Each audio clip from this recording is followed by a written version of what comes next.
لوگ نماز اس لیے شروع کرتے ہیں، کہتے ہیں میں 5 نمازیں بھی پڑھتا ہوں، میں صدقات بھی کرتا ہوں، کام میرا پھر نہیں چلتا۔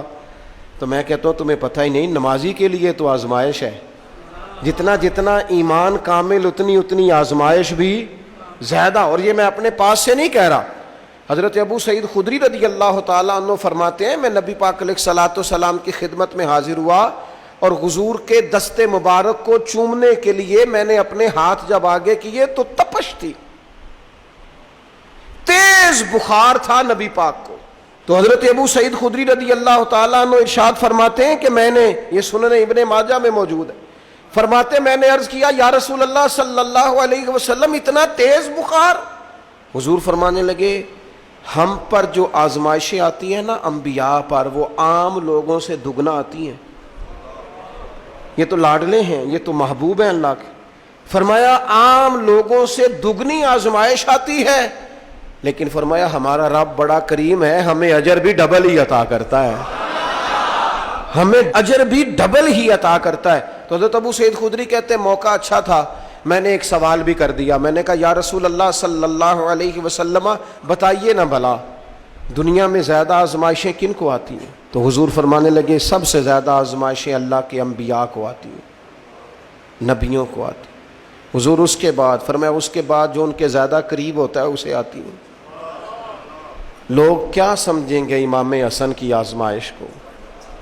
لوگ کیسے سمجھیں گے سیدنا امام حسین کی آزمائش کو؟ فرمایا جو ان کے زیادہ قریب ہوتا ہے اسے زیادہ آزمائش آتی ہے۔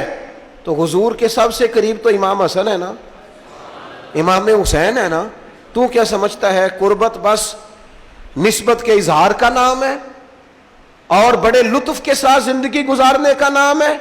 تو نبی پاک علیہ الصلوۃ والسلام نے فرمایا بات بڑی مزے کی ہے، فرمایا پھر اللہ کے بعض بندے تو ایسے ہوتے ہیں جنہیں اللہ فقر میں مبتلا کر دیتا ہے، فرمایا ان کے پاس صرف ایک چادر رہ جاتی ہے، اتنا فقر ان کے پاس آتا ہے، لیکن جو حدیث کے آخری لفظ ہے نا وہ وجد والے ہیں، وہ وجد والے ہیں، وہ سرور والے ہیں۔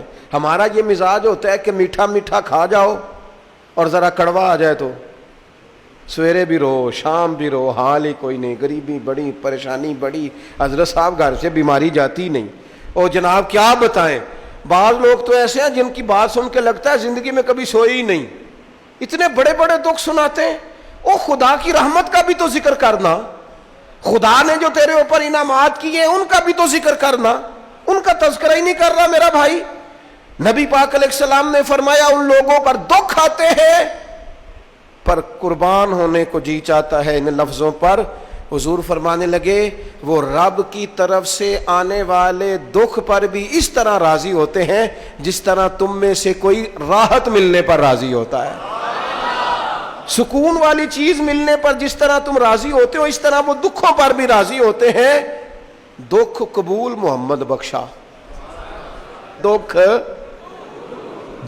قبول محمد بخشا، پر ایک شرط لگائی چھوٹی سی میاں صاحب نے، انہوں نے کہا 100 دفعہ قبول ہے، دکھ 100 دفعہ قبول، دکھ قبول محمد بخشا پر راضی رہن پیارے۔